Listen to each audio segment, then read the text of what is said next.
चलिए स्टूडेंट्स, अब question number 22 को सॉल्व, सॉरी हाँ 21 को सॉल्व करते हैं, 21 को, ठीक है। क्वेश्चन नंबर 21 क्या बोल रहा है, इन अ ट्राइंगल ए बी सी, एक ट्राइंगल ए बी सी में ए बी इक्वल टू ए सी मान लेते हैं। जैसे इसका फिगर, अच्छा सबसे पहले इसमें इन द गिवन फिगर नहीं है, तो फिगर आपको इस क्वेश्चन में खुद ही बनाना है। तो चलिए हम लोग भी ट्राई करते हैं। सबसे पहले क्या बोला, ट्राइंगल ए बी सी है, ठीक है। ये हमारा ए बी सी, इसमें गिवन क्या दिया हुआ है, गिवन दिया हुआ है कि A B equal to A C, ठीक है। और क्या बोल रहा है, and D is a point on A C, D जो पॉइंट है वो ए सी साइड पे है, ठीक है, यहाँ डी है। क्या बोल रहा है, such that B C square equal to A C into D C, यहाँ क्या दे रहा है, B C square is equal to A C into D C, ठीक है। अब ज़रा देखिए हमको क्या प्रूव करने बोल रहा है, prove that B D equal to B C, ठीक है। हमको प्रूव करना है कि B D is equal to B सी।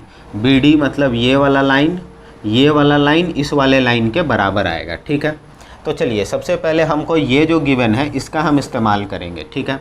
ये बी सी स्क्वायर है, तो इसको हम कैसे लिख सकते हैं, इसको आप ऐसे लिख सकते हैं, B C into B C is equal to, यहाँ क्या दिया हुआ है, ए सी इंटू डी सी, है ना, ए सी इंटू डी सी। चलिए अब एक चीज़ आपको बताते हैं कि आप इन दोनों, इसको भी नीचे भेज सकते हैं, उसको इधर से ये ला सकते हैं, किसी को भी ऊपर नीचे कर सकते हैं, जैसे मान लेते हैं। लेकिन सबसे बड़ी बात है कि आप इसमें सवाल करिएगा कि सर ऐसे क्यों बना, वैसे क्यों नहीं बना। देखिए एक चीज़ बताते हैं, बुक में क्या है, ऐसे लिया है, कहाँ, B C by D C is equal to A C by B C, मतलब डी सी को नीचे लाया है। अब तो इसका मतलब क्या ऐसा है कि बुक जो तरीके से बनाया वही सही है या वही एकमात्र तरीका है, नहीं, सही तो वो बनाया लेकिन वो एकमात्र तरीका नहीं है, आप अपने दूसरे तरीके से भी बना सकते हैं। जैसे मान लेते हैं बुक क्या किया, डीसी को नीचे लाया, हम उसके बजाय एसी को नीचे ला के कोशिश करते हैं बनाने का, और सवाल बनेगा ज़रूर, ठीक है। देखिए कैसे, अगर हम यहाँ पे क्या करेंगे कि B C divided by A C को नीचे ले आएंगे, तो यहाँ क्या हो जाएगा, D C divided by B C, है ना। अब ज़रा देखिए यहाँ पे, तो एक चीज़ आपको बताते हैं, यहाँ से आपको समझना जो इजी हो उसके लिए हम क्या करते हैं, दोनों इसमें आप जानिए कि ट्राइंगल सिमिलर तो होने जा रहा है, तो सिमिलर होगा तो दो ट्राइंगल बनाना है, तो आपको दो ट्राइंगल दिख भी रहा होगा। अच्छा उससे पहले कौन सा दो गो ट्राइंगल, ये अलग और ये अलग, या इसके साथ बड़ा वाला ट्राइंगल या इसके साथ बड़ा वाला ट्राइंगल, आपको नहीं समझ में आ रहा होगा। तो ये चीज़ पकड़िए, ये बी सी, देखिए ये बी सी, तो आप कहिएगा सर ये बी सी तो छोटा वाला ट्राइंगल में भी है, बी सी ये बड़ा वाला ट्राइंगल में भी है, तो हमको कैसे पता चलेगा। उसके बाद देखिए ए सी, तो ये देखिए ए सी किस में है, बड़ा वाला ट्राइंगल में है ना, यानी एक चीज़ तो तय हो गया कि बड़ा वाला ट्राइंगल यहाँ इन्वॉल्व है, किसमें, सिमिलैरिटी में। तो चलिए एक फिगर आप अलग से समझने के लिए इस बात को मान के अलग से बनाइए, ठीक है, ए बी सी, ठीक है। अब देखिए उसके बाद क्या बोल रहा है, डी सी और बी सी, देखिए यहाँ का बी सी देख के फिर आपको पता नहीं चलेगा, लेकिन आप एक चीज़ ये मान लीजिए अब क्या कि ये बी सी दो बार आ चुका है ना, बी सी दो बार आ चुका है, यानी कि अगर ये पहला बड़ा वाला ट्राइंगल का आया होगा तो अभी तो ये इधर जो नीचे छोटा वाला ट्राइंगल है उसी का आएगा ना, क्योंकि ये जो छोटा ट्राइंगल है इसमें तो बी सी है नहीं, है ना। चलिए अब क्या बोल रहा है यहाँ, डी सी, ये देखिए आपके कंफर्मेशन के लिए ये पता चल गया कि ये हमारा क्या आ गया, डी सी, मतलब ये ट्राइंगल ही यूज हो रहा है, ठीक है। तो चलिए अब हम इसको ले लेते हैं, क्या नाम था इसका, बी सी डी, ठीक है। अब ज़रा इस चीज़ को आप अच्छे से समझिए, ठीक है। थोड़ा इसको छोटा बना दे रहे हैं, नहीं तो आप लोग को समझने में कन्फ्यूजन हो जाएगा, जो कि बी सी और डी, ठीक है। चलिए अब ज़रा देखिए, अब एक चीज़ आप नेचुरली सोचिए कि अगर दो ट्राइंगल सिमिलर होता है, मान लेते हैं normally A B C D E F, अगर ये दोनों ट्राइंगल सिमिलर होता है तो हम क्या लिखते हैं, A B by D E लिखते हैं ना, A B equal to D E तो नहीं लिखते हैं।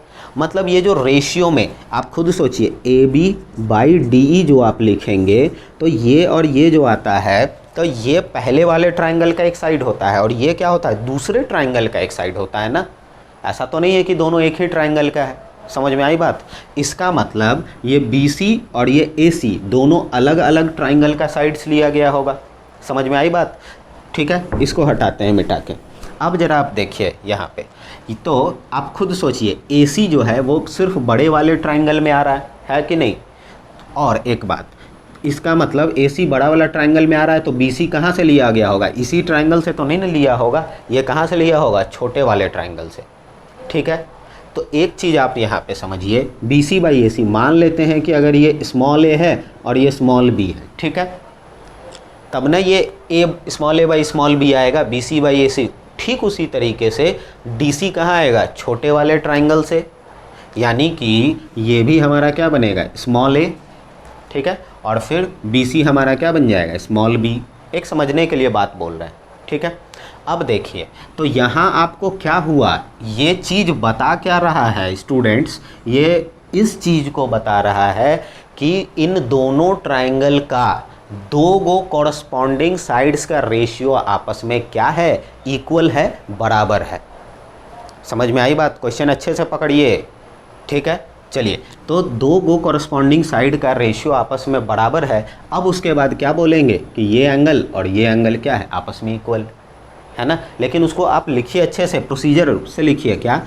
In triangle.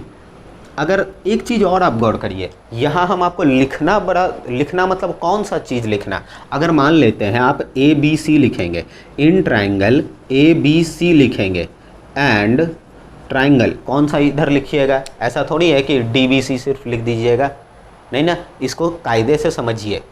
अगर आप AB लिए हैं, इसका मतलब ये वाला, इसका और इसका रेशियो भी उसी टाइप का A बाई B आएगा, है ना। तो एक चीज़ अगर आप मानिए इस बात को कि अगर हम इधर से चले हैं, ये खुद आप सोचिए कि ये BC और बाई इधर क्या था? AC। तो अगर, और दूसरा क्या था हमारा? DC by BC। DC कहाँ गया? यहाँ, और बाई BC ये है, ठीक है। तो अगर आप इधर ABC लिए हैं तो इधर आपको क्या लेना होगा? BDC। देखिए ज़रा सा, ये खाली, इधर भी ये खाली। उसके बाद अगर हम AB के बाद इधर आए हैं तो इधर भी DBC जाना होगा, DBC। अगर आपको अभी भी क्लियर नहीं हो रहा है तो देखिए यहाँ पे, ये BC, ये हमारा BC, ये कौन सा ट्राइंगल है? बड़ा ट्राइंगल। और बड़ा वाला ट्राइंगल का जो भी साइड्स है वो नीचे की तरफ है, यहाँ भी। तो देखिए BC, तो उधर से क्या आना चाहिए? DC। देखिए यहाँ गलती हुआ ना, यहाँ एक गलती हुआ। यही गलती हम आपको बताना चाह रहे थे कि अगर हम इधर से लेके चलेंगे तो यहाँ भी वो चीज़ गलत पकड़ाता है, ठीक है। इसी चीज़ को बार बार आप रेक्टिफाई कीजिए, ठीक है। इसीलिए देखिए, आप मैच कर सकते हैं। कैसे मैच करेंगे? तो देखिए ज़रा सा, BC है आखिरी दो में, तो उसके कॉरस्पॉन्डिंग ये क्या है? DC, यानी पीछे दो गो हमारा DC लगेगा। ये समझ में आ गया? और उसके बाद क्या बचता है यहाँ? A। ये बड़ा वाला ट्राइंगल, छोटा वाला ट्राइंगल में आप क्या लेंगे? देखिए तो DC आ गया और क्या बचता है? B। तो थोड़ा सा आपको पेशेंस रख के इसमें चेक करना पड़ेगा। समझ में आई बात? चलिए, ये हमारा इन ट्राइंगल ABC हो गया और ये ट्राइंगल क्या हो गया? BDC। एक चीज़ और आपको बता दें, कभी कभी आपको इधर से पकड़ने या इस दोनों फिगर को देख के आप चेक करिएगा तो कभी ना कभी दिक्कत ज़रूर होता है। इसलिए आप इस ज़्यादा बेहतर रहेगा इससे कर लीजिए, ठीक है। अब चलिए, क्या बोला? इन ट्राइंगल ABC और BDC में यहाँ आप एक चीज़ देखिए, इधर बड़ा वाला ट्राइंगल लिखे हैं, ठीक है। तो इधर आप रेशियो किसी को भी लिख सकते हैं, उससे दिक्कत नहीं है। BC by AC is equal to DC by BC, ये हो गया। अब हमको क्या बोल रहा है कि एंगल B दोनों में क्या है? Common. Angle B equal to angle B लिख देंगे, ब्रैकेट में दे दीजिएगा रीजन क्या? कॉमन एंगल, ठीक है। अब देखिए दोनों ट्राइंगल, तो ये दोनों ट्राइंगल क्या हो जाएगा? सिमिलर। आप लिखेंगे so triangle ABC is similar to triangle BDC। और रीजन क्या होगा इसका? इसका रीज़न ये होगा क्या? बाय SAS सिमिलैरिटी, ठीक है। SAS सिमिलैरिटी से अब जब ये हमारा ये हो गया तो आप ऐसे लिख सकते हैं, देखिए AB by BD is equal to BC by DC is equal to AC by BC। अब एक चीज़ आप गौर करिए, शुरू में एक और चीज़ गिवन था, याद है? ए बी किसके बराबर है? ए सी के। इसका तो यूज ही नहीं हुआ। तो आप इस पार्ट को, ए बी यहाँ और ए सी यहाँ है, इस पार्ट को लेके चलेंगे ना। तो देखिए इन दोनों को आपस में ले लीजिए। यहाँ क्या दिखा रहा है? A B by B D is equal to A C by B C. अब आप वैल्यू पुट कर लीजिए ना। यहाँ A B by B D is equal to A C किसके बराबर है? A B. तो ए बी और बाई बी सी होगा, ये और ये कैंसिल होगा ना, क्रॉस मल्टीप्लाई कर दीजिए। तो यहाँ क्या आ जाएगा? B C is equal to B D. देखिए ये आया हमारा कंक्लूज़न। कहाँ था? बी सी और बी डी आपस में बराबर हो गया ना। समझ में आई बात? देखिए भले इस क्वेश्चन में थोड़ा ज़्यादा वक्त लिए हम लोग, लेकिन हर एक पॉइंट आपको क्लैरिफाई करके हमने दिया है। ठीक है।